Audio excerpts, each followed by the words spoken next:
Oh.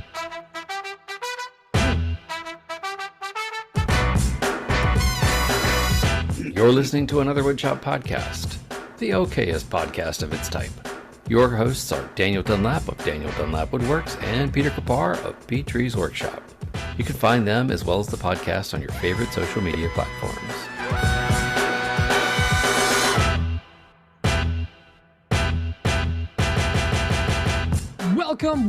Welcome to episode 172 of another Woodshop podcast, where this week we're joined by, dare I say, one of our own, a small-scale manufacturing king that does more work than Dan and I combined.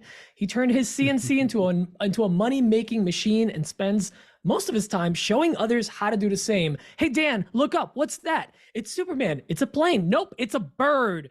Andy Bird is here. Hey, what's up, buddy? Yeah, I loved it. I love it. I've heard a lot of bird jokes in my life, so I love them. I had to work it in there. I apologize. Yeah, it's big fan. It's easy. I appreciate Speaking it. of big fans, Dan. Oh yeah, I'm a huge fan of his Uncle Larry. Is that? Oh no, patrons. That was a patrons throw off. Yeah, I got you. Dan will get it eventually. Many new patrons this week, but we still want to give a shout out to all our VIP patrons, and they are as follows: Victor Aragema, Matthew Hoff of Matthews Woodworking, Nick Brim Woodworking, Matt Maynard of Patriotic Pines, Steve Iodrola, Bill Burkle of WTB Woodworking, Malcolm over at Bossa Nova Woodworks, Justin at Calvary Customs, Patrick Ginsel, Square Splinter, Michael Flickinger, Max and Mindy Coons of Stubby K Studio, and the Jacob Miller of A Sweet Shop. That is a sexy crowd. I love it. And speaking of other people that support us, a huge shout out to our sponsor, Maker Camp, that we partnered up with this year. And you guys know we're huge fans of Maker Camp. It's one of our favorite events to go to all year. I honestly, it's not that they're sponsorship has nothing to do with it. It is my favorite. Dan? I think it's just because it's close to you, frankly. Honestly, yes, because we can drive there. And the thing is, like, it's outdoors, it's comfortable, it's loosey-goosey, it's filled with hugs and hanging out and, doing fun things with tools. And then after you're done working with tools, maybe a couple of brewskis, maybe, some barbecue and whatnot. But it's genuinely one of the most fun maker events. If you're looking to meet up with other makers that share your passion, and you want to see other makers and other genres of making, like anything from leather making, sewing to welding, blacksmithing, there was glass blowing, slab flattening, and there's boring stuff like woodworking too. There's that's stuff that we've all seen. But it's just super fun if you're into crafting making. It's one of the best events you can go to. Really hands-on. Really hands-on. That's the thing. So you got different tiers of tickets. You can go with the, hey, I just want to go and look and see what's going on and kind of get to explore the stuff. You can get some freebies from some brands, but you can also get the silver pass, which we're giving away 2 of. Dan, we'll talk about that in a bit. Where you can camp. You got a full pass for the entire weekend. You can stay from Thursday till Monday, and you can also be hands-on. So there's a lot of different activities, especially kind of coordinated together, where you can go to one tent, do one part of a project, go to another tent, do another part of the project, and you really get to explore all of Maker Camp all in one day, which is really super fun. We're going to be there, which is extra exciting. And we're giving away 2 tickets, as I mentioned, silver passes, where you get to stay for free if you want to camp or get an Airbnb. Travel is not included, but the tickets are covered. So Dan, if they wanted to win one of the 2 tickets, how can they enter? Well, first, let me start by saying, if you weren't aware, the Catskill Mountain Maker Camp is in upstate New York, in East Durham, New York, and it's during the fall. It's one of the most beautiful times of the year in upstate New York. Let me tell you, that's one of my favorite things about Maker Camp is Dan makes me take the long route. So absolutely, I do. I fly in, I hang out at Pete's house, and I make him take the long way to Maker Camp because the scenery is just beautiful. So it's at the Catskill Mountain Maker Camp in upstate New York. It's called the, oh my gosh, I am just. Why am I blanking on it too?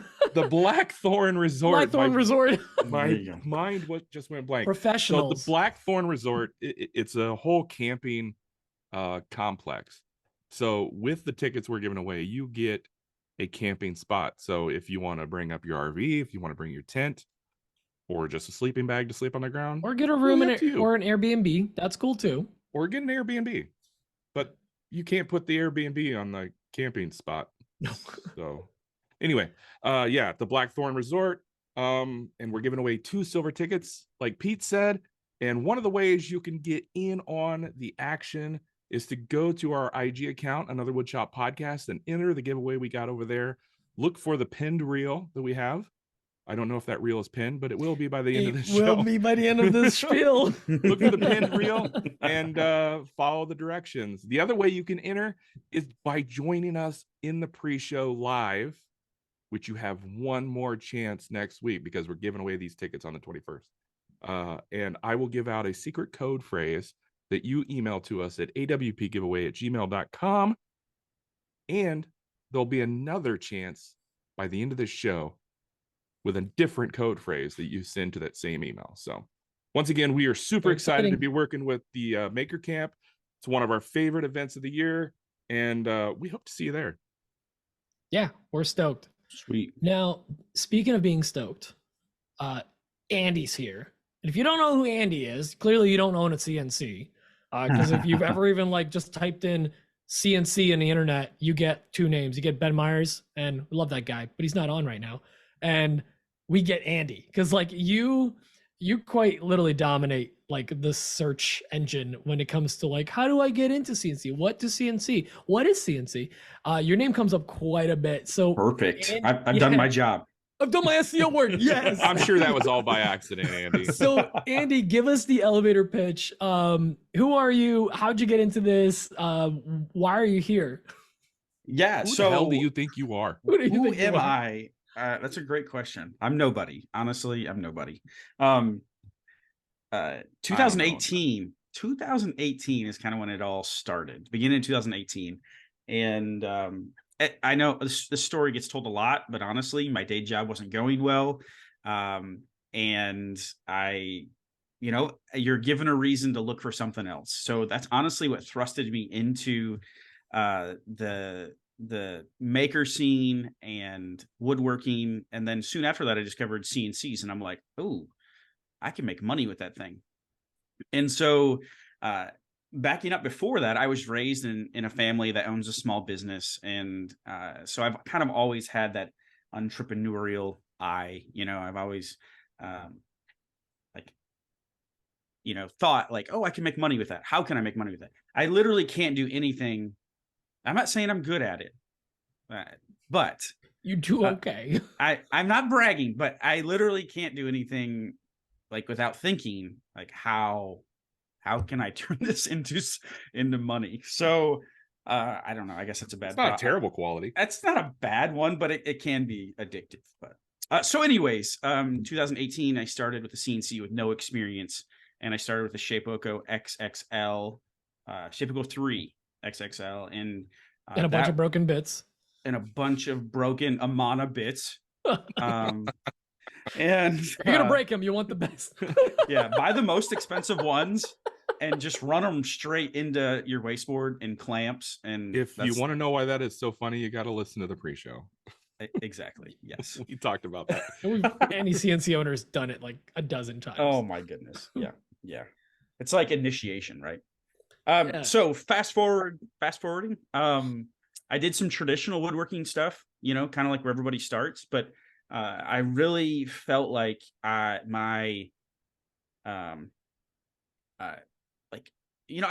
there's so many people that do. I mean, we know it. So many people do cutting boards. So many people do all these other things. And it's like, okay, how can I be different, right? And so I invested heavily like time into the CNC and really learned what the heck I was doing. I literally had, no experience. I would say I came into this thing with business experience, Which is helpful. Which is very, something very Dan and I didn't have. It's very, very helpful. I don't have any experience at anything. I don't know, Dan. I'm experienced in lack of experience. Yes. So yeah, fast forward, and I think where I really started, I'm big into YouTube. I'm approaching 100,000 subscribers on YouTube, Woo! which is crazy. Everybody go follow him. Yeah, so That's a huge accomplishment. It is, and it's so long. You have your head down, you're just like cranking out stuff. You guys know how this is. And then you look up one day and you're like, holy crap, like, okay, so I've been extremely fortunate there. But yeah, I'm rambling, but I started posting to YouTube. I posted like DIY videos. That was my initial thought. So probably everybody listening to this knows the name Bob from I Like to Make Stuff. Of course. He is one of the first videos that I saw. It was his cement and epoxy end table video.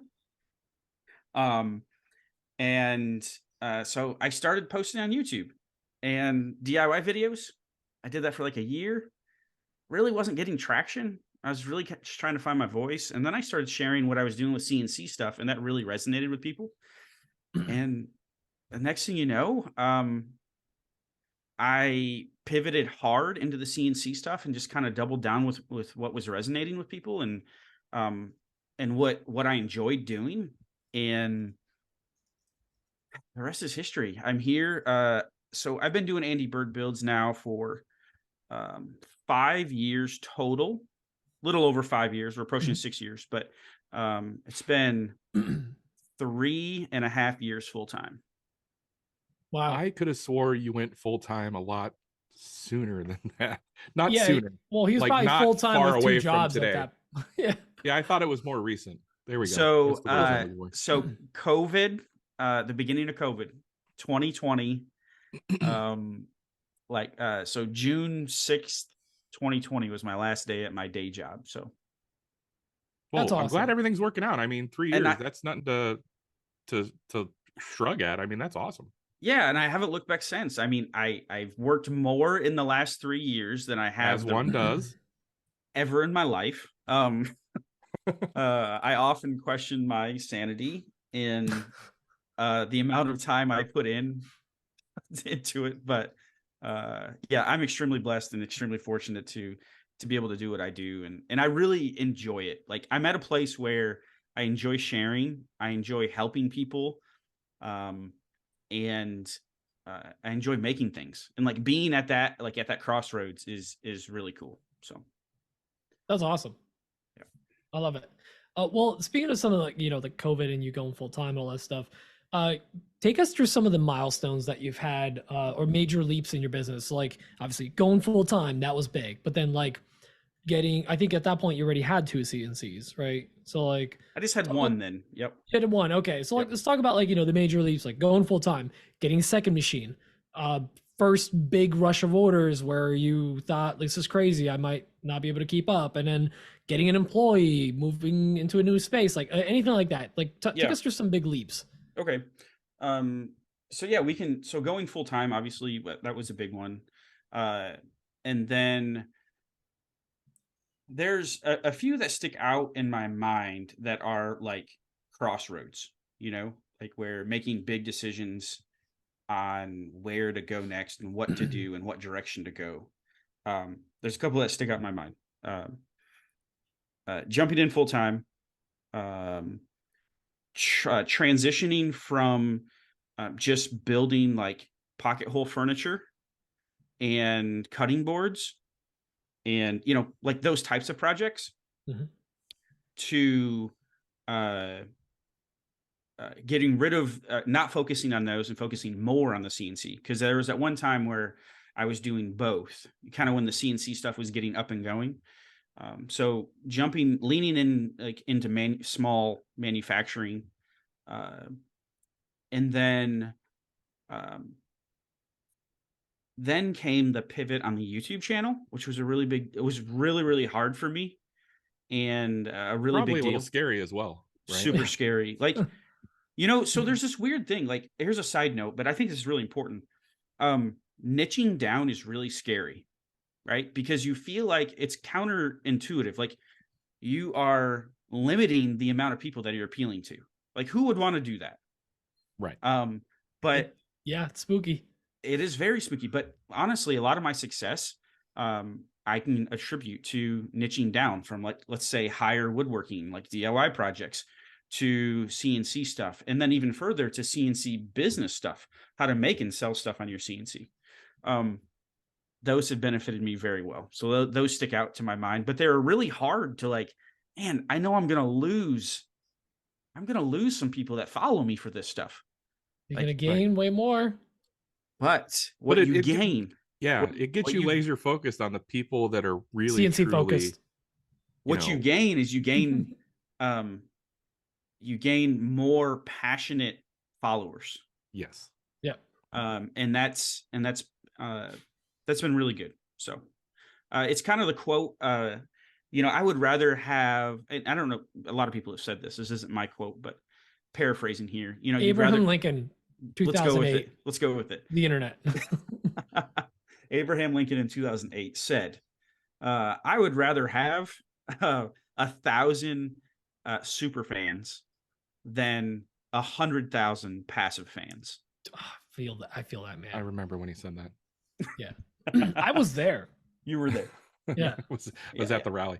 I want to ask you about when you went full time.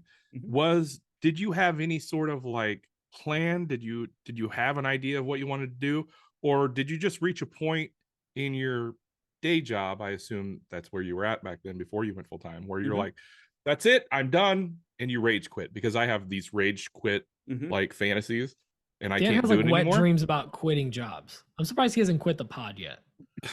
One of these days, you keep pushing me. Oh, great. Now I just put it on the No, on did the you table. have a plan? What did that look like? Yeah. So in 2018, like between 2018 when I started, like January 2018 to March, April, spring of 2020 when I quit, it was kind of, I was preparing for that moment. But I will tell you that I did rage quit, and it was over COVID stuff. It wasn't like, I wish it was more You dramatic. didn't throw but your time card at your boss or anything like that? I didn't. But it was like, I'm done here. Like, I'm not coming to work here anymore. And I planned on working longer at my day job. I was planning on quitting eventually, but I Right. wasn't planning on quitting when I did. I gave him a 2 weeks notice, but that was it. And that was generous. That was And generous. relate. Yeah. So, but I think this is for me, this was something that was really important, was preparing, not only growing the business and getting some reliable business, right? That's where I think you guys have heard me talk about wholesale stuff, like wholesale contracts and selling wholesale. So I had 2 of those in place. And but the other thing I did, so those were key, but the other thing that my wife and I did is we planned financially for that moment. So I had to sell my truck. Oh, that hurt. That hurt. Ooh. I had to sell my nice truck and get a truck that is 10 years older. So, which is fine, but I didn't have a payment. So we That would had be nice. Yeah, we had no car payments. We tried to pay off debt and really like get ourselves in a financial position where we could make less money, if that makes sense. Yes, makes perfect sense. Yep. And so we stripped down for a little while, knowing that, like, knowing that that was going to be, that's a necessary step if I wanted to go full time. Right. Because as a self-employed business, you don't have a guaranteed paycheck anymore. So, it's a risk. Yep. And you're cushioning that risk a little bit by getting rid of some of the quote unquote burdens on your financial well-being. Yeah, and got rid of, I mean, I like a nice truck just like anybody else. This is just an example, but getting rid of those things that you don't quote unquote need. And we're more efficient. Like, okay, I can drive a 2007 F-150 for a couple years, and I'll just do it. It's not my dream, but I'll do it. So, and hopefully I take one step back, so then I can eventually take 2 steps forward, right? Right on. So, Right Yeah. on. I love it. I love it. That's I find that very relatable because we're fighting that whole debt journey. We're like, "Oh, let's just get out of debt. Let's just like don't want payments. And we bought yeah. a house, which is like the biggest payment, but that's our only My payment. wife is fighting that journey too, but I keep coming home Yeah. with new trucks and stuff. So Dan has a trail boss addiction. I mean, Yeah. if you got an extra trail boss laying around, just send it my way. I actually do. I could. It's Well, about this big. Yeah, but he wants you to buy it and then like he gets a new one. That's Yeah, right. it's all Um, Ponzi scheme with Ooh, Dan. Dan, I got an idea. You want a laser? I've Yeah. got 3. Yeah. You've got 3 trail bosses. We'll trade Hmm. straight up. We'll talk after this. Okay, good. Good. Jeez. Well, all right, let's talk about YouTube a little bit. So like you got into YouTube, that started blowing up, and like I obviously want to hear about like how you kind of revamped it, but you've done a lot of videos out there, and I'm kind of curious, like what volume is king in a lot of these cases, and like what's your filming / editing process? Like, do you enjoy it? Do you hate it? Is it something like every day you on a like, you shoot a schedule? little bit? Are you on a schedule? Do you shoot a little bit, throw it into a timeline right away, or you shoot the whole video? Do you do any kind of like written out like plan of attack? Like I want to film these things. Like what's your process for getting these videos out so efficiently? Because Dan and I struggle with it immensely. Yeah, yeah. Yeah, So I haven't put out a video in like a year, so I'm struggling. Yeah. So this is always like, it may look efficient and it's consistent. I will tell you that, but I don't know if it's efficient. It's consistent chaos. So it's always been a struggle when you're trying to make physical products and crank out a video every week. It's, in a lot of ways, that's 2 full-time jobs, and it's very hard to juggle. And so I committed to basically when I went full time, I said, I'm going to commit to 1 YouTube video a week. Ooh. Like every week. I'm going to That's post. aggressive. I know. But if no one knows this about me, I have very, very ambitious goals. And I rarely achieve my goals. Rarely. And you can ask my wife. I get so angry at myself that I set this unrealistic goal, but I get angry that I didn't reach it. And she's like, you're never going to reach it. That's totally unrealistic. But I feel like maybe we had this Thanks for the support, babe. Yeah, we had this conversation the other night about, well, maybe I get further because I put that bar up there, and even if I get right here, I'm still further, if that makes sense. I get it. So we missed somebody.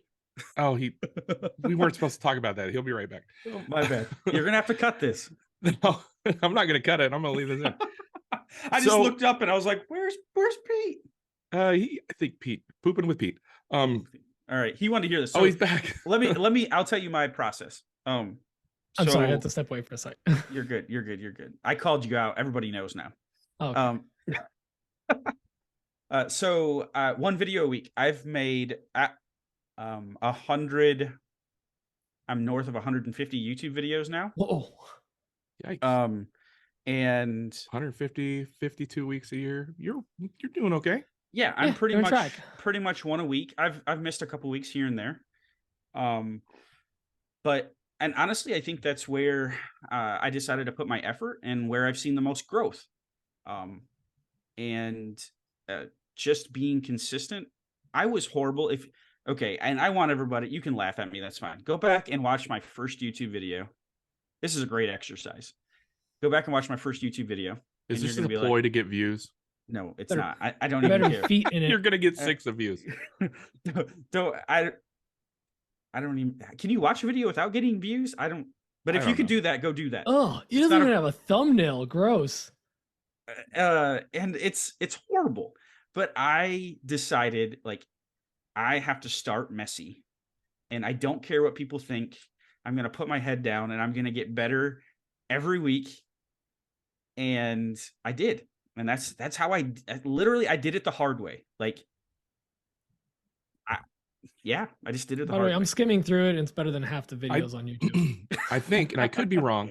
So we had Jimmy DeRest on some time ago, and I believe that he said something to the same effect that, you just got to post videos, whether they're crap or not. You just got to start, and then you'll grow from there. And I think that's a very That's noble. big because if you're not present in the space, you're not going to succeed. Yep. Like I overthink the whole like how I'm going to be seen to the point of I'm not present. Mm-hmm. So I get that. I mean, Dan's right. The consistency, 150 plus videos in 3 years. Yeah, I think the channel really says great. 190, but there's a bunch of shorts in there. So Those count. So yeah, I'm almost at 200 uploads. Wow. So speaking of YouTube, But hey, can I go back real quick? One more yeah, note? go ahead. Yeah. Okay. So my routine now is I do script, like not word for word, but I have a template. A shot list? No, I do not have a shot list. Oh no. Okay. I don't. I have a template where it's basically outlining the flow of the video. And it starts it's laid out in a certain order. So it's title and thumbnail at the top, and then it's my hook, and then it's the meat of my content, and then it's the conclusion basically, or second hook, right? And so I think about the video in that way, how someone's going to consume it. They're going to see the thumbnail first, and then they're going to read the title, and then they're going to hopefully click on the video, and they're going to judge whether they're going to watch the rest of that video based on the first 15 seconds. So True. So that's my flow. So I film, if it's talking head, I film it myself. Up until a year ago, I edited everything myself. Now I have an editor Cool. who is local, which is really, really nice. And if I'm filming a project video, he'll come over and help me shoot it. Just because it's just that much better to have when you're actually, rather than having it on a tripod. Yes. Yeah. Dan had one of those guys. I had one for a short period of time, and it was glorious. Yeah. But I will say that, so I'm rambling here, but I like to talk about these things. So cut me off if you're good. This is a Okay. podcast. This is what Good. we do, man. Well, Okay, yes. sweet. Talk to me, Andy. So the first 30 videos I shot on my Samsung S10, and like I didn't have an external mic. I didn't have anything like that. I could have done that better. Right. But that was my first 30 videos were on my phone, and I edited them all myself, obviously. And then I bought a camera, and I still have that camera today, which is a $600 camera. This is a Sony A6100. Nice. Nice little camera. It is. Interchangeable lenses. It's good. Interchangeable lenses, which is really nice. Now, the lens that's on there costs more than the camera. I understand. Since then. But I've shot every video since then on that. And then, like I said, I edited everything up until about a year ago. And so that's my workflow. I shoot on Thursday, or I script on Thursday, shoot it on Friday, send it to the editor. He gets it to me Monday by the end of the day. And then we do review process on if there's any changes. We usually we'll usually do 2 or 3 versions, just with refining it. He'll get me version 1, and then we'll talk about it, and then he'll edit it and do version 2. Sometimes we use version 2. Sometimes we'll even go to version 3. So on Wednesday, I upload for Thursday. I release Thursday mornings at 8 a.m. So that's so consistent. I love that schedule too, because you're working very regimented. It's not like, oh, on Saturday or on Sunday. Like, no, Thursday, Friday, work week. You still keep your weekends, because we all know that this can get away from us. Well, honestly, sometimes I bleed into Saturday, but but you're trying to stick. It's not, your schedule's not the weekend. Correct. It's before the weekend. Yep. So my question now is, are you focusing more these days on YouTube and less products, more content creation and teaching other people and stuff like that? Because as we talked about in the pre-show, I believe you have a CNC group now, right? Mhm. So I do. are you transitioning away from products and into things like that, teaching and content creation and stuff like that? Yeah. So this year, I've headed. So those two have always been combined, like tied together, right? Um, I feel like I needed to do both. Um, and the reason I needed to do both is, uh, like it's what I felt like I had to do to pay the bills and what Right. I like to do. Um, content creation didn't pay the bills right away. I mean, I worked for free for 2 years, you Can know, relate. and but it's what I like to do. I like to share. Um, and so and I see the upside with the content creation, right? Like I see the opportunities and um like the business built around content creation. And I like that. That excites me. I'm a curious person. I like to figure I like I'm easily distracted, so I'm always kind of focusing on the next thing. I'm not a person that can just stand in the basement and just make cutting boards for the Right. next Just like a 10 machine. years of my life. Like I can't do that. That's not me. It's not Um, creative. yeah, It's not fulfilling. it's not challenging Yeah, to me. So to some I agree. people, that's completely fine. But to me, I'm not really interested in that. Didn't excite me to get out of bed in the morning. Let's put it that way.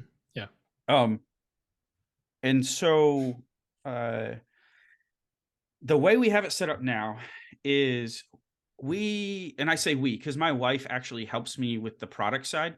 Um, she is my wife's a math teacher, a high school math teacher. So she has summers and stuff off and breaks and all, obviously. Um, so she helps me with the product side. It's kind of a joint. It's become a joint venture, and I don't. This is the first year I did not sell a physical item or do a custom order commission um, until August of this year. Wow. Whoa. I didn't sell January, February, March, all the way through until August. Were you doing production work in there? Like Like CNC stuff. like bulk orders, wholesale, stuff like that? I had one client still, but it wasn't anything crazy. So it was pretty much almost all Yeah, content. so this year I really pivoted Wow. to, and this is the first year I pivoted to, okay, if I'm going to keep doing this content stuff, if I'm going to keep paying a video editor, if I'm going to keep putting, you know, 20 hours of my time a week into it, like I've got to build a business around this. And so that's where you see the community and you see the bits and you see the course. Yeah. Um, And and talk more about that if you could, the community and the bits and stuff. yeah, so Let's get into that whole thing. the Your other community, incomes, you could say. yeah, other income streams, right? Yes. Um, so I there's a YouTube video in January where I kind of announced this. It's like a channel update. And I kind of announced to the channel like I was pivoting from um uh, I was making this pivot, right? Um it's something that I wanted to do. I knew everybody wouldn't receive it well because, there's a lot of people out there, they're just like, I just want to see you make YouTube videos. I don't want to buy anything from you. And that's fine. Um but in order to on the opposite side, it's like, well, I have to justify to keep making these YouTube videos, and the time, like it just has to be a justification. So Yeah, when you're talking about that much time spent into something, I yeah, mean, like you have to justify it. if I was making 10 YouTube videos a year, like that's fine. Yeah. Or Like if they took you 5 minutes a week, like, yeah, but if I'm spending, um, if I'm spending 20 hours of my time on a YouTube video and I'm paying someone $200 or $300 to edit a video, like there's like I'm not running a charity. Like, I love Yeah. you guys. Um, so yeah, I had to build a business around it. And so, in January though, I made an announcement to my channel, and I said, hey, something that I'm passionate about, something that I want to do. Um, like, I'm not looking to just extract value like from you guys. That's not the point. The point here is I want to deliver an enormous amount of value, which I think I've done. Um, basically with free content. And for the people that are interested, I'm going to build tools that can help you on your CNC journey. So every tool that I built is all about getting people started in CNC and helping them make more money with their CNCs. Like, if you go to andybirdbuilds.com, you'll see big bold letters that says, I help people make money with CNC. Yep. That's fantastic. And so that's there was some, pushback from that. Like, well, we just want you to make CNC videos about projects, and I get that. There's nothing wrong with that. And I still mix that in too. Like, it's not like an all or nothing thing, right? So yeah, so the community, there's currently 45 members in it. It's called the CNC Inner Circle. It's a paid exclusive community, hosted on Discord. So you sign up, you get an invite link, and then we have a monthly live stream, like Google Hangout, where we all just hang out and chat about CNC stuff for 2.5 hours. It's usually a marathon thing. Like, we're just hanging out with each other. We had one of those too. Yeah. It was like 2 hours plus. Yeah. And so that's really good. And there's a lot of perks and bonuses in there. There's a lot of extra content. Like, it's there. I post weekly, like, unfiltered videos. So like, I literally just pull up my phone and it's called the director's cut. Yeah, it's just called like Andy. It's called like Andy's Thoughts. I know, a really creative name, but and it's just something that's on my mind. Should have called it like Bird Brain. Oh, geez. Oh. I'm gonna use that. I'm gonna use that. Right. Yeah. So I do have Bird Bites. Ooh. It's every month. It's email list marketing. I send out a Bird Bite, and it's like a power tip. But yeah. So anyways, yeah, the community is a great place. We have a really good community in there, and people are like, well, why are you charging? It's $27 a month. And it's less than $1 a day. And it's a filter to people that are actually serious. Yeah, right. And obviously it helps, it supports me as well. Excuse me. And, so yeah, it's great. Next. And it provides a value. You're providing a value to it. So that's And if anybody's interested in all that, we will have Andy's links in the show notes. His site is linked. Yep, check it out. So the next thing is the bits, right? That's another avenue. Yeah. So the next thing was bits. Let's just say I partnered with Whiteside Bits. They're a bit manufacturer. A lot of people, we talked about this in the pre-show. But they don't sell direct to consumer. So I partnered with them, and I put together my favorite bit set. There's 3 bits in there, all bits that I use and have used for years. And it's a very versatile bit. Downcut bit, very versatile bit set.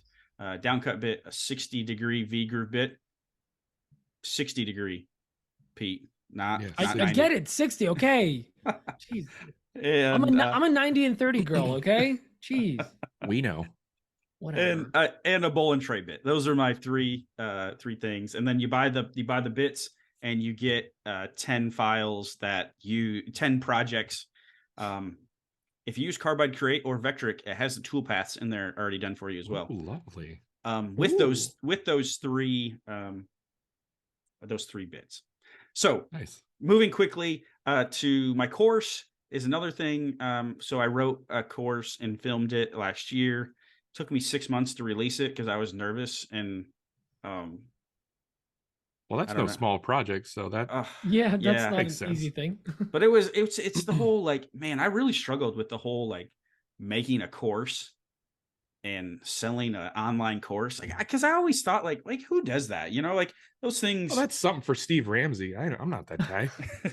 I mean, honest, I kind of thought that, like, Yeah, oh, I get it. Who am I? Like, but I did, and I got, I actually released like the beta version to the inner circle first, and Oh, cool, a little perk. Nice. yeah, but I got some fantastic feedback, and That's great. made some.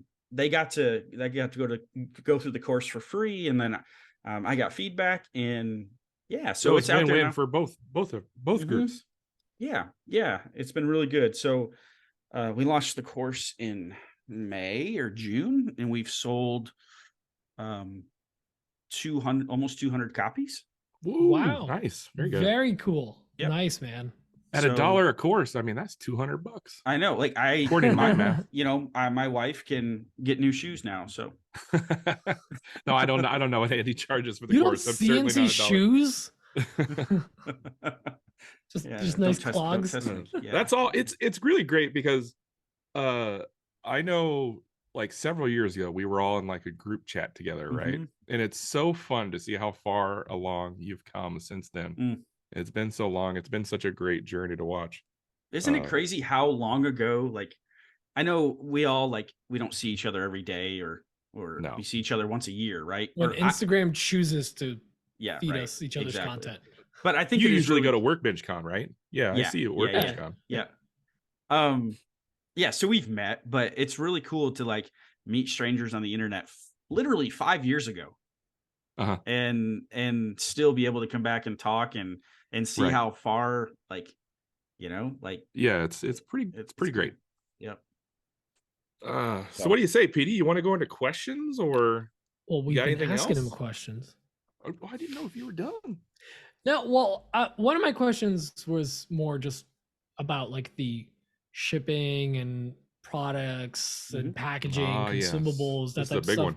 If you can go into like think back to a year ago when you were still doing this full time, but like very quickly, just take us through like your like the stuff that you were consuming constantly, your consumables, or whether it was boxes, packaging, what was your packaging like, how was shipping for you? Because you were doing you were doing the one-offs, but then you were doing a lot of wholesale orders. So like what did that look like for you as far as like supplies to keep that going? Yeah. That's a great question. Real quick, so I got sidetracked. So I haven't sold anything this year yet, but August to the end of the year is really where we ramp up. Like the CNC is running and the laser's running. Yeah. So we still do make and sell. It's just not all year. It's like the last 5 months of the year. So, so we, the shipping, it's kind of evolved, right? Through different ways. But I will say I've used Pirate Ship for a long time. Do you guys know Pirate Ship? I've heard of it. Yeah, perfect. I've heard of it. There's other ones out there, Shippo, ShipStation. Those Ship all Nerd. Ship Nerd, Ship Turd, Ship whatever. Ship my pants. It's all out there. Oh, watch your mouth. It's all out there. No, it's a JCPenney commercial. Remember that? I ship my pants. Yeah, it's one of the greatest commercials of all time. Yeah. I shipped my bed. So, anyways, this whole episode is a ship show. This is a ship show. There we go. Yeah, so I like Pirate Ship because it's simple. It integrates a lot. It integrates with Etsy. It integrates with Shopify. Integrates with Squarespace. So literally, I pull every order from anything to Pirate Ship, and that's where we buy our postage through. Right on. And then as far as like boxes and so my first wholesale deal ever, kind of what got it started was I shipped these trays. These, like, do you guys remember the soap dispenser trays I made? Yes. Like the simplest things. And literally it was just to sit 2 bottles of like hand sanitizer or whatever in. This was in the middle of COVID, so they were popular, I guess.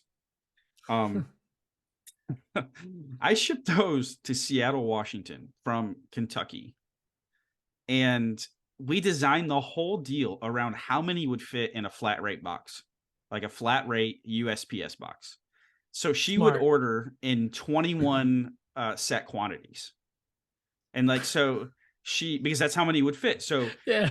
she would order 21, 42, 63, 84, It's whatever an odd number, but hey, if it works, it works. because because that's how we designed Dude, that whole thing around flat shipping. rate boxes for wooden like CNC projects are great because it's all just bulk. Yep. And it would cost you double to ship regular. Yep. So that's how we did that one. Another one, we sold wholesale to Harp Design Co. And they're in Waco, Texas. And Clint Harp? Clint Harp. Yep. From Magnolia Farms. Those I don't know if Dan watches that network. So Clint Harp was on HGTV with Chip and Joanna Gaines. He was their woodworker. So when Joanna needed like a kitchen table, he would build it for her. Well, he had a small shop there in Waco where he got, obviously he still has he has shows, but he got really popular. So there was a lot of tourists. So then he had like a storefront and the woodworking stuff in the back. But they actually closed their doors January 1 this year. Really? Yep. To the actual store. So they're working on other projects now. So that shipping went UPS and they paid for shipping. And it was literally like the orders were always different. Honestly, they weren't the easiest to work with. And it was just chaotic. And you dealt with a different person every time. And anyways, so that one was like, okay, they ordered all this stuff, find a box that fits. So that's kind of what we did there. But so does that answer your question? Yeah. Cool. Yeah. And then I guess packaging, consumable shipping. I mean, because we get asked that a lot, especially with Dan and I doing all the shipping that we're doing. Yeah. It's good to know what everyone's processes is, and knowing that you, with the volume you did, you're still relying on the same stuff we're using. Yeah. It's a nice little okay, we're not doing that many things wrong. One thing I will say, if you take care of your mailman, and you can actually schedule pickups too. I don't know if you guys are doing that, but no. I go to see Dolores. Perfect. Every day. We have an excellent mailwoman. We are super fortunate to have her. And so our process is we set them on the front porch, and we have it's actually up on the thing. We have a little note card. It says packages on porch, ! Smiley face. And we put our flag up on our mailbox. And so our mail lady actually picks our packages up every day. That's smart. I really like that. On the porch. She walks up to the house and sorry, I got excited. But she walks up to the house and we never have to go to the post office. I mean, I'm friendly with my mail person, but I don't think they're nice enough to come up on my porch. Really? I've had my mail lady so we live in a very small town where we have one post office worker that is at the office. They close for lunch because she has to eat, so it's Dolores, and it's this adorable old lady, and she's adorable. Can confirm. She's been here before. Dan's met her. Super small town vibes, but yeah. And we know our guy that picks up, usually his name's Mike, but he just I don't do pickups here. I kind of enjoy going to the post office, and I'm not doing enough volume right now where I can't go to the post office 5 minutes. I don't have a Dolores, but I still enjoy going to the post office. Yeah. It's also nice to get out of the house because when you work from exactly home why too, I like to get out of the sometimes house. it's nice because you're I haven't left the house in 4 days. Yeah, I should go outside. 100%. Oh God, what is that smell? Oh, it's me. I should probably shower and go to the post office. Yep.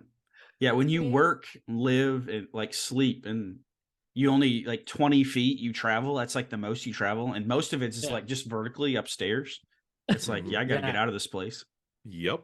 And that is exactly why I still drive to the post office every day. So we're very fortunate, and we give her gift cards. I don't know if are you supposed to bribe your mail lady? You can. We gift her stuff. We bring her stuff all the time. Yeah. So yeah, we slip a gift card in there once in a while and say thank you, because she really is helping us. When there's a substitute mail driver, They don't pick Mhm. it up. Oh, jerk. And I'm like, come on. Like, and I'm like, she wasn't working today. Oh. Oh, bummer. Well, okay, so we're gonna skip what's on the bench. We're just me and Dan, it's the same things. Literally, we've been working on the same stuff. But let's get more into questions now. So we have one voicemail and we have a couple of written in questions. And Dan, pick the best ones. We'll just kind of go through them because we're already Let's approaching play an hour. Tomas' question Let's play first. Tomas first. But before we do that, we have to play this. Go, Black Betty, Ram Lamb. That's our question theme I love song. it. I don't know why. It's Dan singing this iconic song. But let's play this voicemail from Tomas. So Tomas was very nice. He recorded a voicemail last week, as he does every week.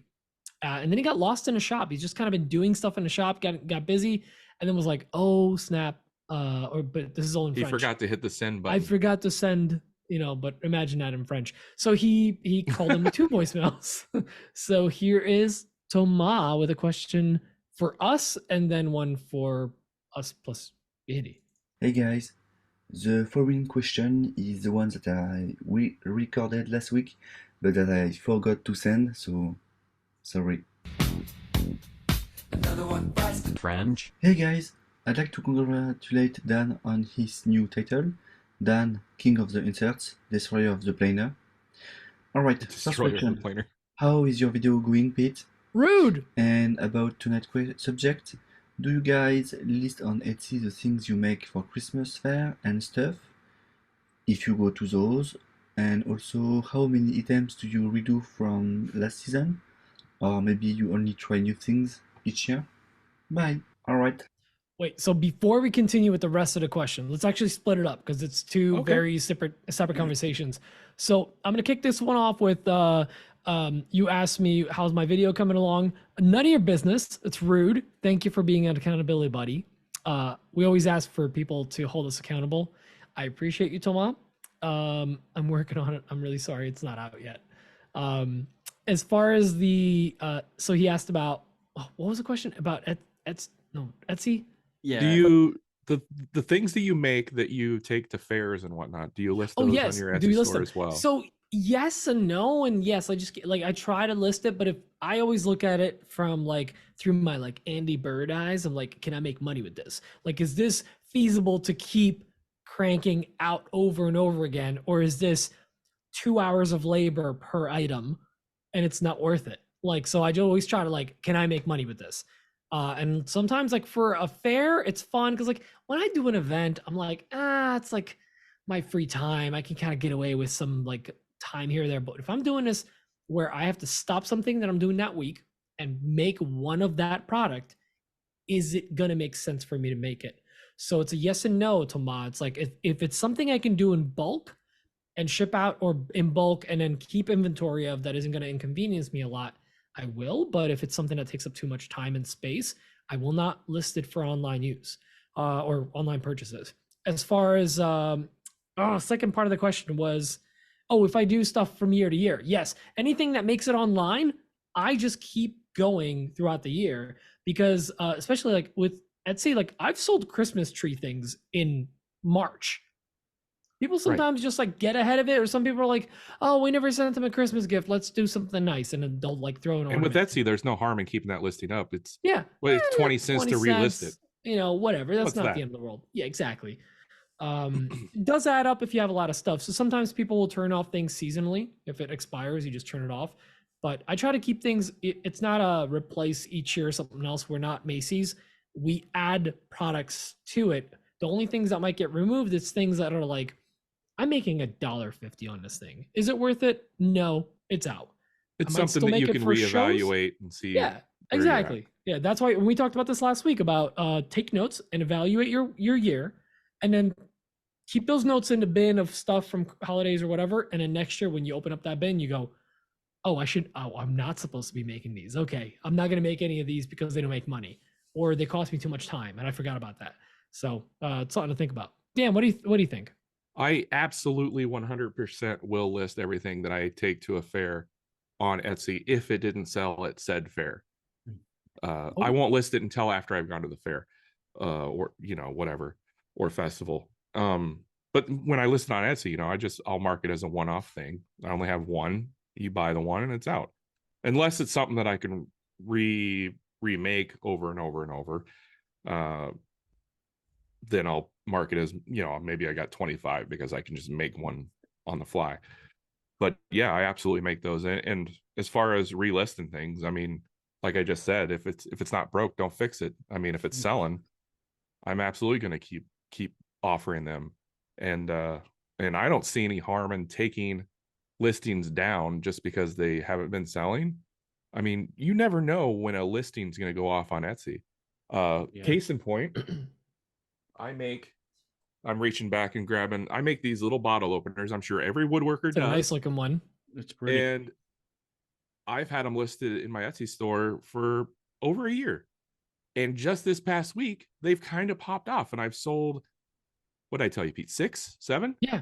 In the past week. And so it's wild to me. So I don't see any harm in All it takes is one ad push from Etsy because it's all up in the air. That's and then it's a small product. I charge like $25 for them. But Dan, perfect example of like the people will buy it if it's in front of them. They just the fact of the matter is how do you get in front of these people? Because you could sell 100,000 of those and you're touching % of a % of people on this planet. Exactly. So there's always money to be made. There's always money in the banana stand. Exactly. And Andy, what about you? Yeah. So are you still selling? Mm-hmm. You're still making some products, right? Yeah. So like I said, the last 5 months of the year, we turn it up and crank everything like for the holidays, Mm-hmm. So we're listing on Etsy, we're listing Kwanzaa, we're listing on Kwanzaa. Is that like a thing? No, it's a holiday. That's a holiday. No, I know, but I said listing on Kwanzaa. Sorry, like maybe I'm a little late. Maybe my brain works. I list all my products on JDate. But yeah, so and then we have 5 craft fairs, craft markets between now and the end of the year. So yeah. Yep. I usually do one holiday fair around November. It's just one big one. Yeah. But yeah. Yeah, we have they're always good to get into. They do. We have 5 big ones. And that we've done 2 of them are new, 3 of them we've done before and did really well at. So yeah. Very good. Right on. But do I list them on Etsy? If I take them to the fair? Yes and no. I the same as Pete. Like if I feel like make financial and time sense. Yep, exactly. Yeah. Yep. No, I get that.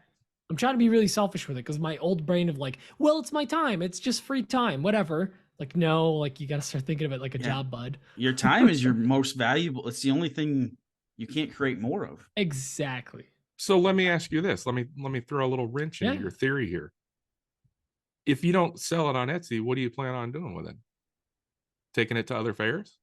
Hopefully selling it there, or what's your plan?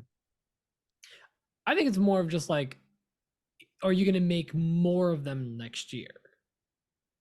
Oh, okay. Yeah. Like if I have a product, it's being listed until I sell it all or until I give it all away. Because I love like all these smaller things like craft fair items tend to be things that I can like very easily give away if need be. Hey, that's another thing. Like if I don't sell them at craft fairs, sometimes I give them as Christmas gifts. Yeah, your family's like, oh, great. Enjoy this pumpkin lantern for Christmas. Yeah, nailed it. But listen, no, that's why I have twice a year roughly. It's like a year and 3/4, whatever. Every year or so, I have a cutting board season. I just make every piece of scrap that I've got. I'm just gluing all the up and just throwing it through the planer and making cutting boards. And there's nothing better than being like, oh, we have a wedding next week. Like, oh, let me just grab a cutting board that's finished. Just pull the listing off of Etsy. I've done that. That's Let's nice. just get it in. It's really nice to just be able to put give it up really there, nice and people are like, "Ooh, high-end gifts." Yeah. Like so, that's always nice to give a gift like that. Now I have a CNC. I'll engrave their name in it and make. Hey, there you go. Boom. Yep. Sex sells.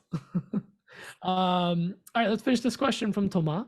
Thank you, Thomas, from the past. I really can't believe you forgot just to send one voicemail, you moron. Okay, guys, I still have a new question for tonight. Have you stories about intruders in your shop?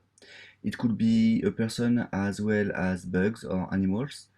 To add more context, I have been working every night for a bit more than a week, and I have to keep the garage door slightly open because of my laser, and every single time, at least one hornet comes inside and swarms me until I send it into another dimension with my crocs. I've looked around my house and my neighborhoods, and I just can't find any nest. So I think they must be looking for me or something. Yeah, Help. they're just hungry for some mom. Uh, Are you worried about intruders? Foreign don't- or domestic? Well, Andy, why don't you start? Are you worried about intruders? What's your setup like? Are you in a basement, garage, warehouse now? I've taken over my whole house. But you're still Literally- not off site. You're still on site at home. Yes. Oh. So I started in my basement. I have a walkout basement, and I still have all that space. And then I took over the garage. So I'm in the basement and the garage. And I'm in the process of building a new shop in my backyard right now. How big? How big? It's 24 by 40. It's as big as it could fit back there. So Nice. concrete is supposed to go in next week. So Oh, very That's cool. so exciting. Is this breaking Are you news right moving? here on AWP? Or have you been talking about that? the I building haven't- is Yes, Dan, it is. it is. You heard it here first, You folks. heard concrete next week. You heard it here Yeah. first. That's Um, awesome, man. So Congratulations. are you moving Thank the you. whole operation in there, or are Yeah. you going to be? Yeah. Oh, so you're Yeah. giving your So house back to your wife. exactly. Something tells me the wife was like, I'd like to have my house back. Get the French out of my Yes, house. Yes. Sorry, So I Tomas. mean, this right here. I mean, I'm in the house. And this is the dog's room, our old formal dining room. Well, I've heard of staying at the dog house if you piss off your wife, but a room. Yeah. That's Right. nice. So yeah. So we had our first kid 2 years ago now, and we're to the point where those different things are colliding. So the Mhm. business and the stuff and the kid stuff, And the we kids probably starting to get up and around and into everything. Yep. So this definitely isn't an expansion. This is like, hey, I want my house to feel like a home and not business headquarters. Yeah. So yeah, literally we're taking everything out of the house and putting it out there. Nice. I love that. Love That is so the much. dream. Have a big old fancy shop. So yeah, I'm really excited. Just like every construction project, it is over the timeline and over budget. So Always. It's the story as old as time. That's our What about pantry right you, now. Petey? You got any intruder worries or problems? Bears? Well, so let's talk about intruders in the shop. I know he's talking about like wasps and stuff. We get wolf spiders, which are Oh, like those are harmless. anywhere from They like just look an scary. inch to like 3 inches in yeah, but size. they're really look like- big. 3 they're inches. really spooky, much spooky, such boo. So I like to just like take the leaf blower and just like blow it out of the shop if I can. On occasion, I've been like, I'm done with you. I'm not, whatever, vacuum, whatever. Yeah, that's where you live. now. No Crocs to another universe. No, I feel bad. Like I don't want to see it. Maybe sometimes, yeah. There's been times. The thing is, when a bug is big enough where it crunches, it's a different ick factor. It's spookier. Yeah. But- yeah. So speaking of visitors or whatever, like I used to live in a neighborhood where like my garage faced a road. It was a somewhat busy road off of a highway, and like when people drove by, they saw my shop. And I had no AC or nothing, like it was just wide open. Dan, you can relate. I can relate so hard. And like sometimes you'd have people drive by real slow. for no Rubbernecking. reason, Yes. Real slow. I like, usually what's- yell at those people just to what's freak them that? out. so Who's the like crazy guy? and like you worry because like that's Yeah. all your tools and everything, and there's It's your expensive livelihood. stuff in there. Shoot, even when I had like a quarter of the tools I had now, I was like, no one's touching my Ryobi miter saw. Like I'm real proud of that boy because I paid for it in cash. Yes. But like you worry, and then when we moved where we moved, first of all, we're a lot more removed out of the like the general area. We're out in the boonies a little bit. Dan can contest to that. So not only that, but like our garage faces to the side, so we face our neighbors. Our two garages. Oh, that's face nice. together. So that's kind of nice. I have like all the neighbors also. We all know each other. We all like each other.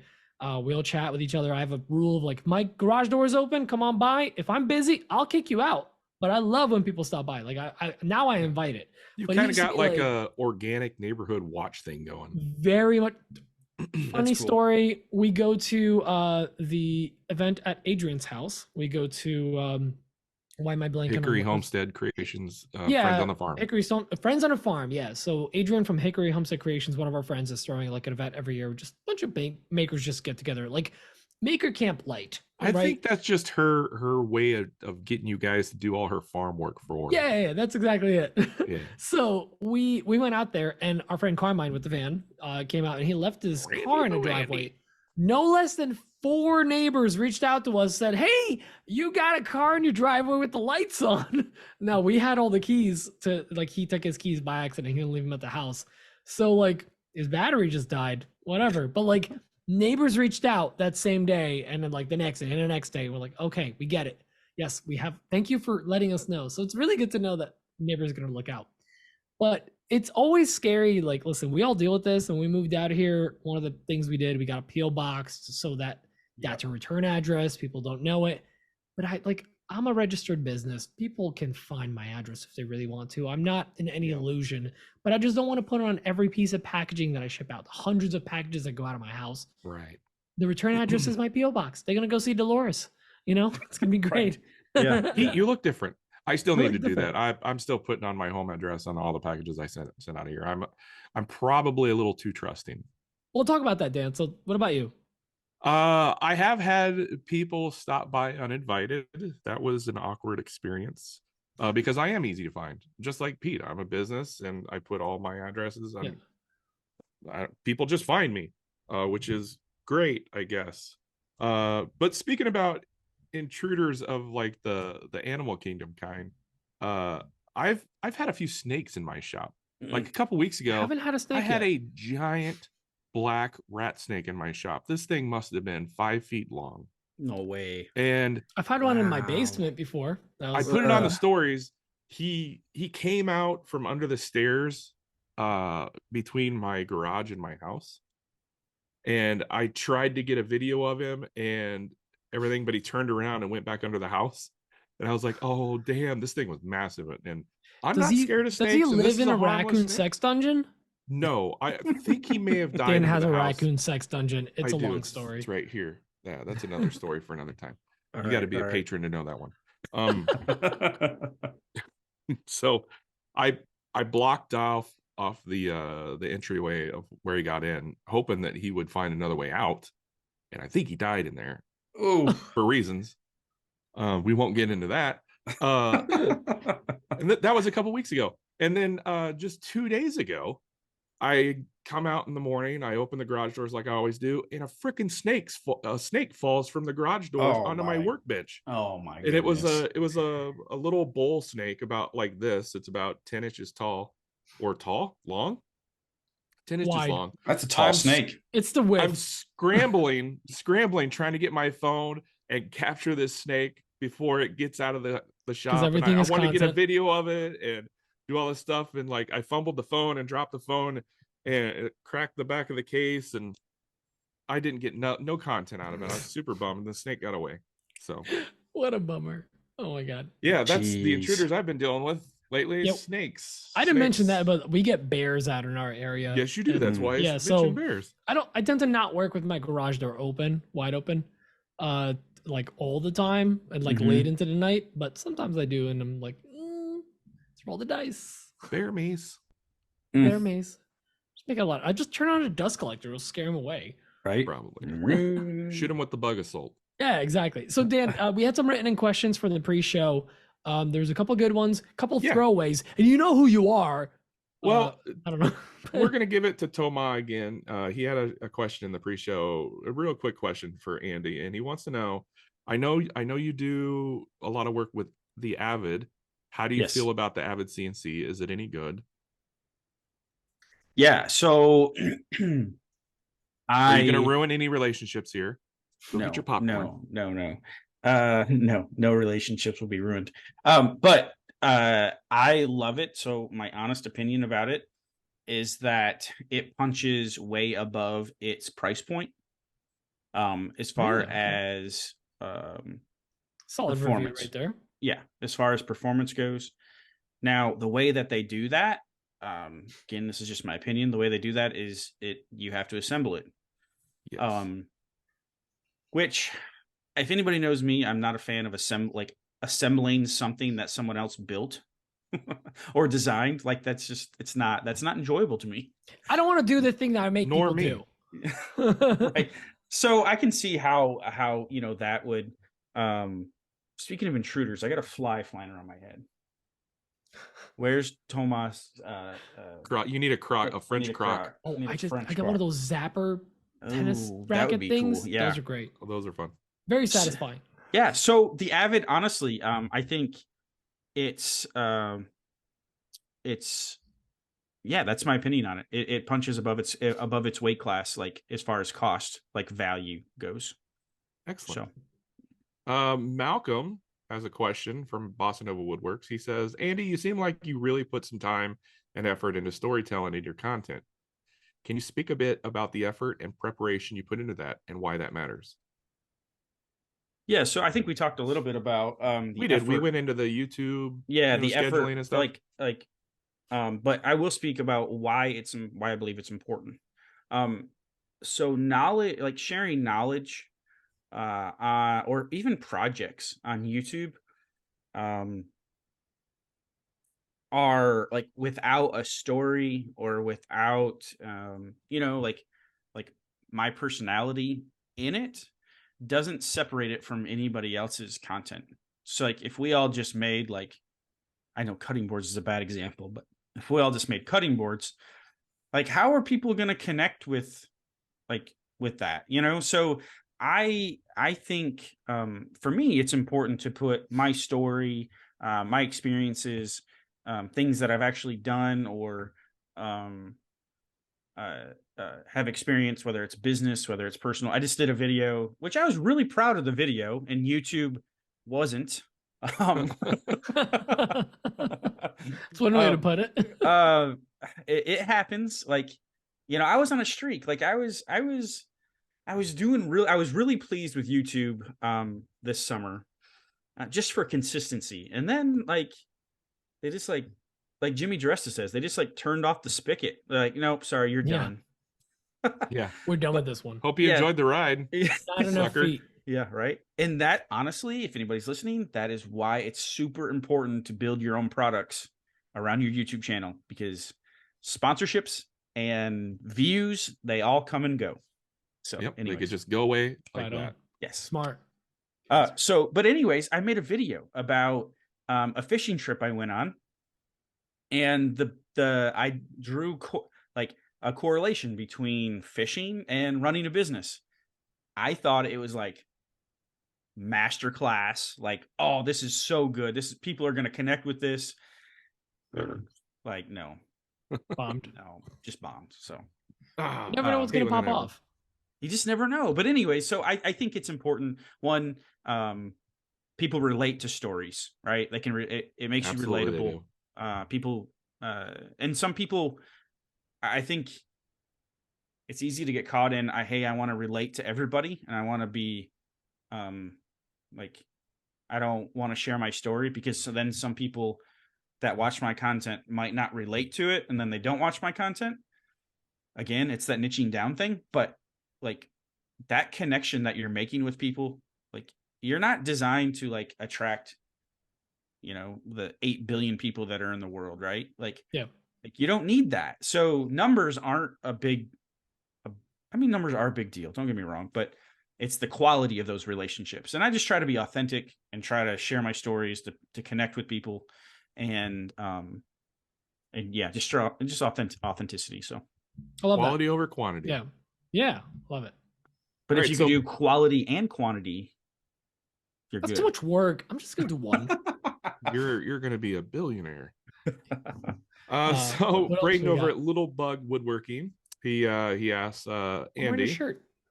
if Hey. nepotism.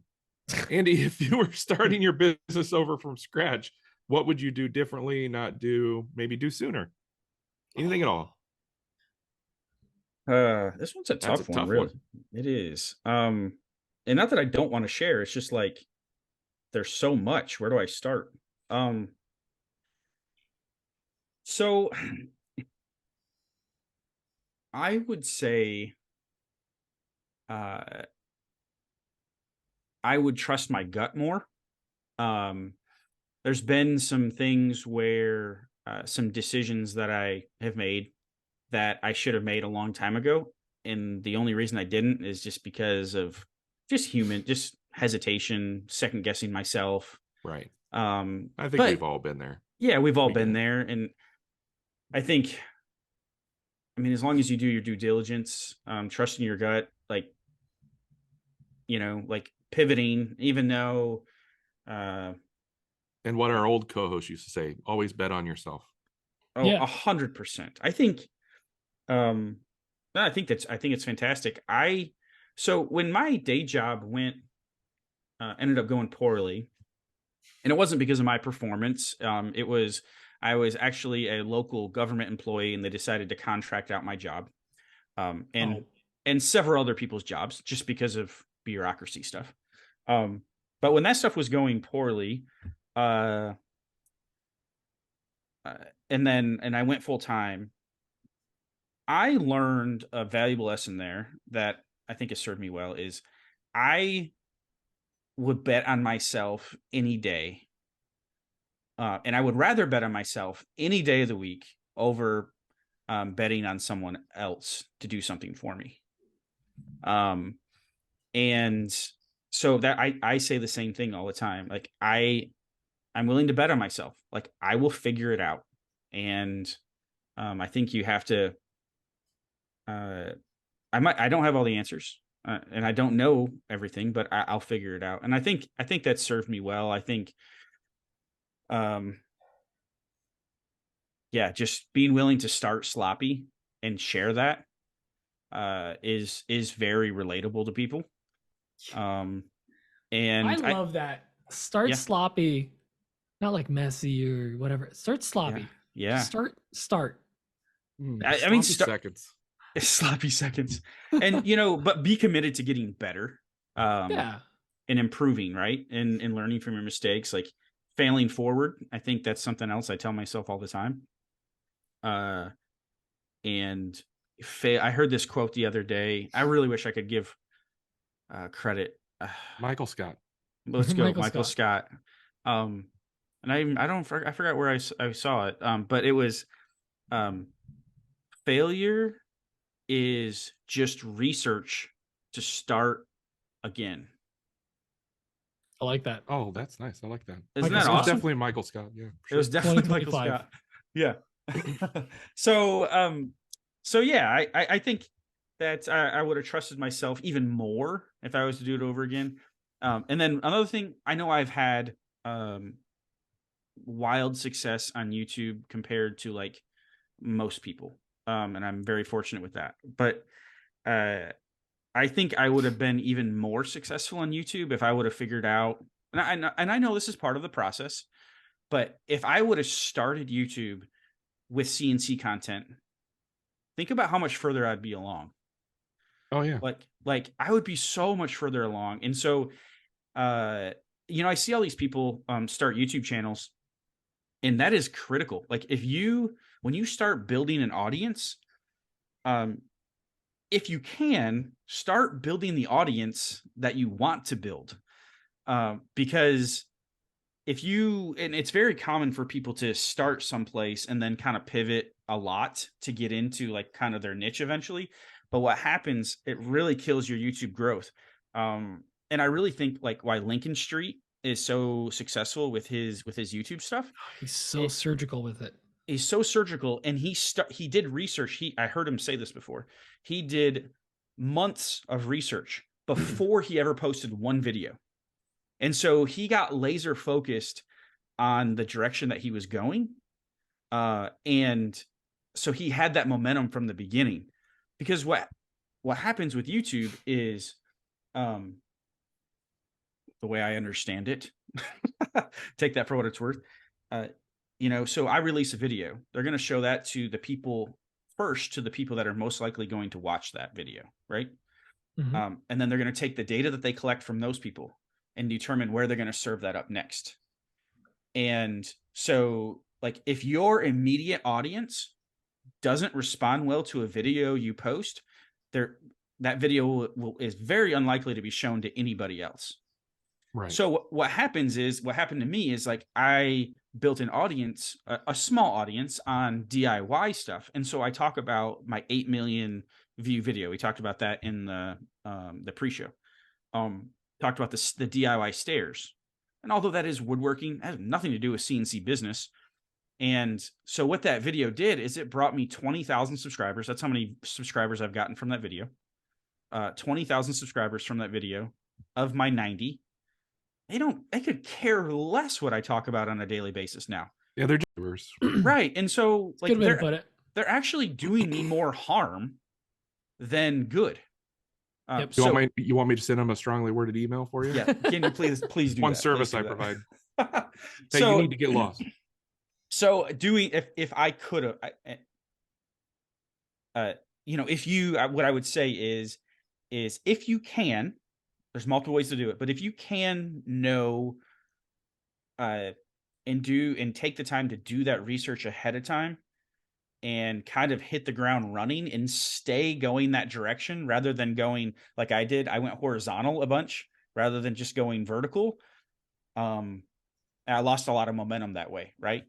And so, yeah, so I would have done that differently, but hindsight's 2020, and you're in a pretty good place. So I love where I'm at. I wouldn't, Yeah. I wouldn't change. I know I really wouldn't change anything. I just look at, like, oh yeah, I could have done that better. Now I know for next time, like if I ever start another YouTube channel, or I share it, and if anybody else is going to start a YouTube channel, then they can do better. All about learning from the mistakes. Yeah, I love it. for sure. Right on, man. Right on. That was good info. That's awesome. Do we have any other questions, Dan? No, but we do need to talk about a code phrase. Oh, I hope I win. Look, as we talked about at the beginning of the show, we are giving away 2 tickets to this year's Maker Camp up in the Catskill Mountains of East Durham, New York. And like I said, we're going to give you a code phrase. You're going to send that to awpgiveaway@gmail.com. And this episode's code phrase is bird brain. Bird brain.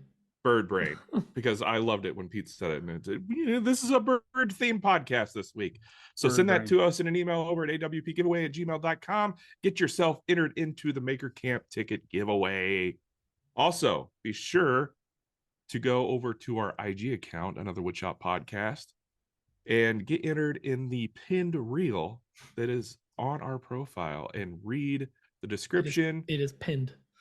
Read the description and get entered over there as well. Tag a friend. Thank you to Maker Camp for sponsoring this episode and a couple episodes more. Love it. So excited. And Andy, thank you so much for joining us. This is awesome. It was great to hear someone else that's like in like the manufacturing. Why the hell didn't we do this sooner?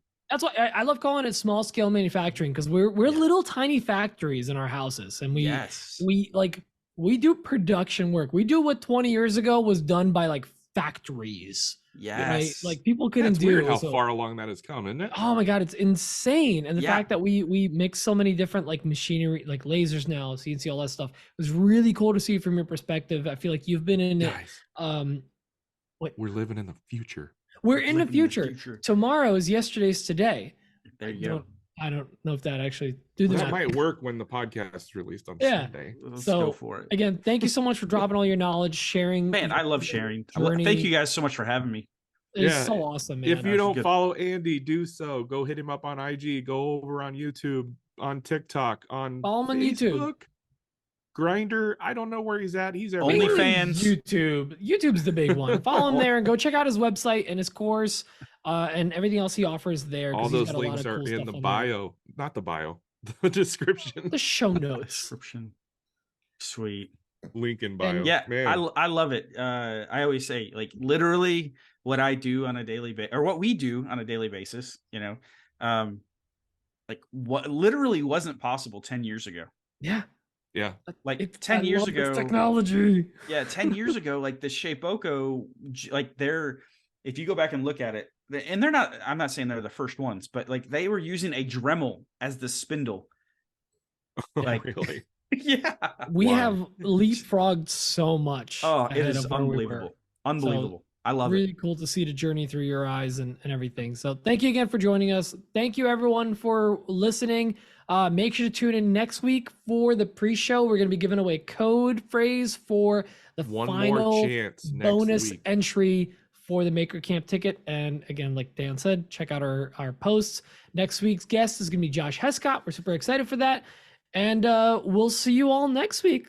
Love you all. Bye-bye. Dan, you got something else? One more thing, Petey. Oh, Hey, if you want to support this nonsense, you can go over to patreon.com/Another Woodshop Podcast and join the Met Army over there. we got a greatly couple tiers appreciate ready for any you. support.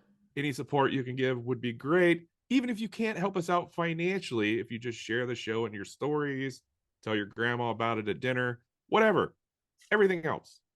Yes. Now we do can do it. the bye-byes. Yes, go do it. All right. Thank you so much. Love you all. We'll see y'all next week. Bye. Love you long time. Later. Bye.